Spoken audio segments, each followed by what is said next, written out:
acoustic sound. It's huge. Yeah. Like he said when he was doing sound check, he's like. But I always play much louder at sound check.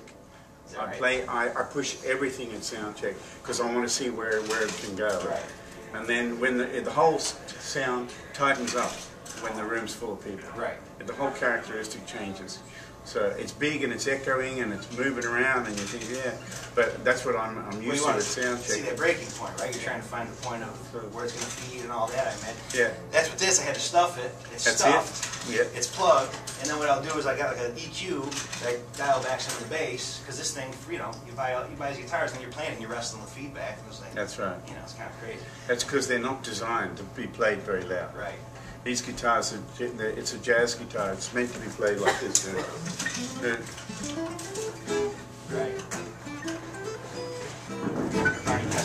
It's Jordu? Jordu, yeah. It's crazy.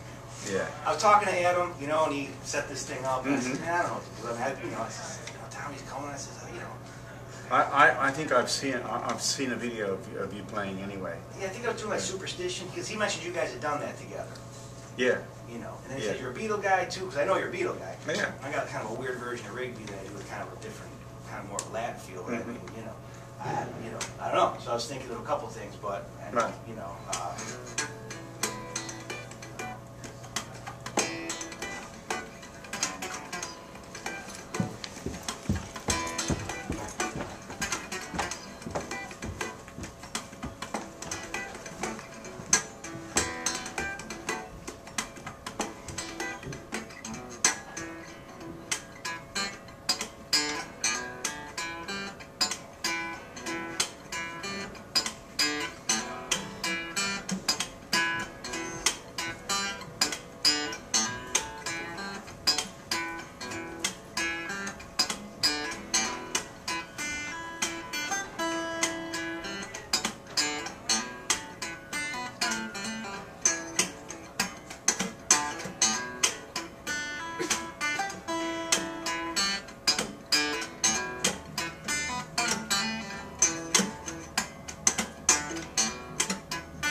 Play great. Play really good. Trying to hang in there, man. Yeah. I mean, the rhythm thing has become, and the fingerstyle thing, I mean, for years it's all, you know, it's a picker. And, you know, but again, playing with Adam, and you guys get the big percussive thing on the guitar, you know, I kind of find trying to get it in different, you know, different ways, right, with just the strings, because you really can't get the pop on, you know, on the body, but, right, you know. Well, it's a different sound. Totally. Nothing wrong with that. Right. You know, if you you know, had one of these, then you'd be just like Adam, and Adam would be just like, you know, someone else. Right. Well, that's what I started thinking. I'm thinking, well, what do I do? Do I go there? I said, ah, just keep going this route. Do you write any songs? I've got a bunch of old stuff that I always did with bands, you know, and my one buddy's, you know, and right now I've been covering like all kinds of Steely Dan, Stevie Wonder, all kinds of like, you know, stuff that I grew up listening to. Yeah. And, but my one buddy who's a songwriter, he's like, man, why don't you do some of your originals? And I just started thinking, well, yeah, why not? You know, but it's like I got so wrapped up in trying to arrange tunes and, you know, this and that, that you put it away. Give yourself time, you know. Right. I think every player goes through stages of trying so many different things until they find a way, you know what I mean? Question. Yeah. Yeah. I mean, you know, and again, doing the thing with Adam, it was like, he was like, man, you know, I do all these different band things and trying to make a buck, you know, and he's like, man, you got to concentrate on your solo thing, because I'm always doing, you know, all these different things to make money, you know, groups and this and that, and you're on these gigs, and you're like, man, I should be doing that, but it's like to find a way to be self-contained solo, it takes a lot of, you know, it takes, it takes a lot to do it. Right, so you got to have your shit together, you got to have a show together, you got to have a repertoire together, and all that, you know, and you know, it doesn't happen overnight. It takes a long years, time, and you got to be willing to start out really small and build it and build it and build it. You know. Yeah, I'm coming here next week to do a gig. Like, we live just outside Buffalo, so it's okay. So I had like a little show at the Starry Nights Cafe next week. You know, come here and do a comeback. And next month I do a little out and back here in Syracuse at home. And you know, I got a 17-year-old. It's like I wasn't able to kind of just pick up and split. You know, I was always kind of like, you know, a home guy. You know, trying to do all my stuff at home. And so, you know, but it's just a journey, man. It is. All you got to do. I mean, it's okay to play this kind of stuff. All you got to do is make that interesting for Joe Public. You know what I mean? You got to play tunes, yeah. And that's what you know.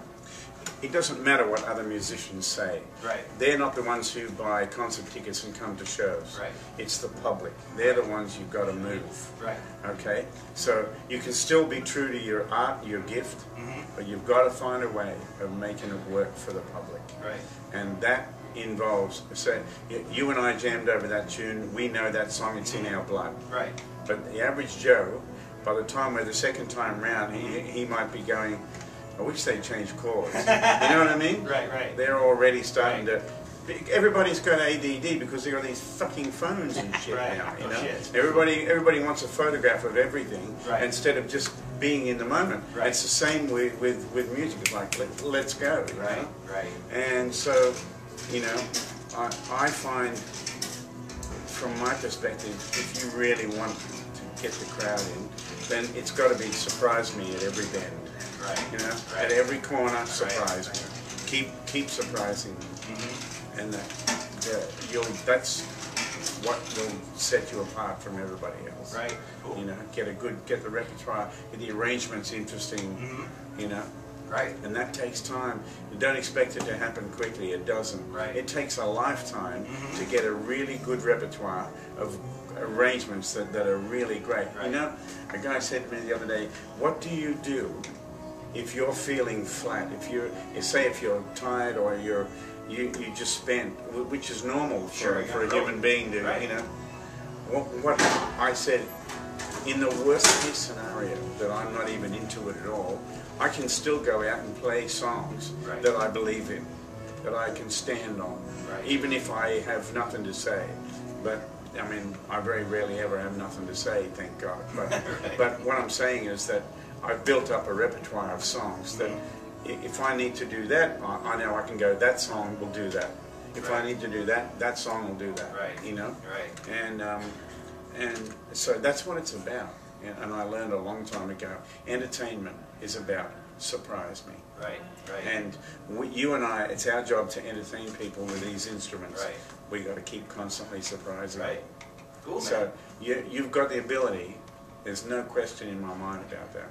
Thanks, man. So I'm trying to help you fast track where you want to go. Yeah, yeah. By telling you the realities. Mm-hmm. Okay? Right. So that's cool, man. That's what that's what I've learned. Right. You know. You've been at it, man. I mean, you've seen it all. You've been out there doing it. I mean, what works, what don't work. I mean, you know. Yeah. And you know, it's all about putting the people first and giving the people a great time. And all your goal is that people come up to you at the end of the night and say, when are you coming back? Then you know, okay, I've done it. Did the right thing. That's it. You don't need to hear people say, you're the greatest, blah, blah, blah, because they say that to everybody. Sure. Don't worry about that. Right. You know, you're not out there to prove anything. You're out there to give people a great time. Right. And that's the bottom line for me.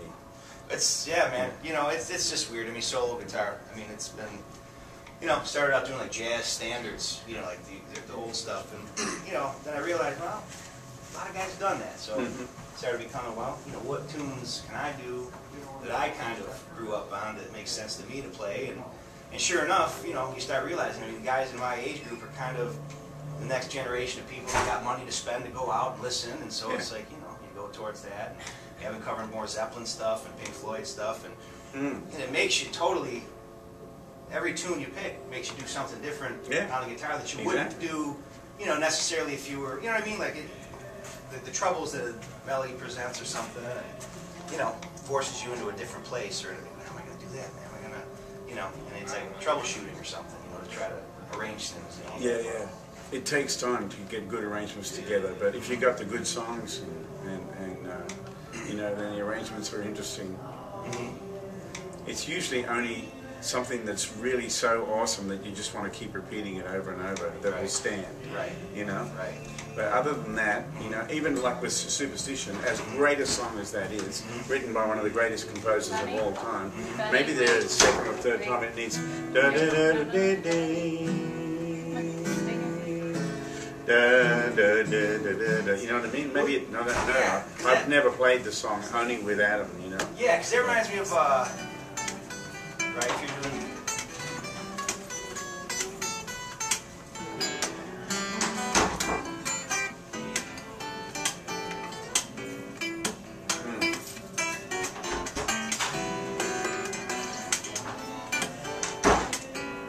Beautiful. I was trying to like, you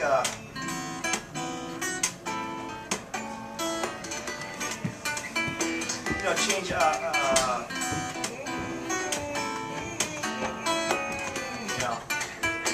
because that's not in the tune, obviously. You know, I mean, they're just playing two chords all the time. Yeah. You know. Yeah. So What you're doing is really interesting, man. It's great. Yeah. That's what I'm talking about. Right. You know, throwing some sauce on what you do. Yeah, I remember that part too. Like,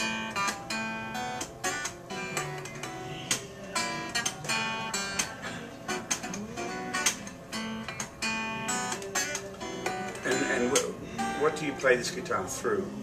well, what I've been doing is through PAs mostly if it's a club that has one.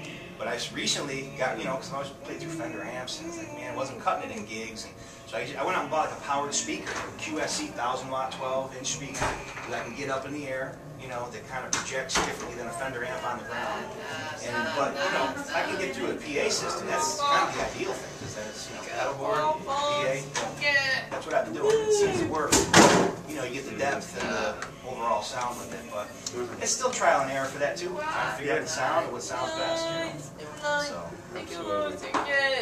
cool, man. All right, buddy. Well, listen, appreciate it. Thank you so much. Thank you. You're really playing great. Yeah.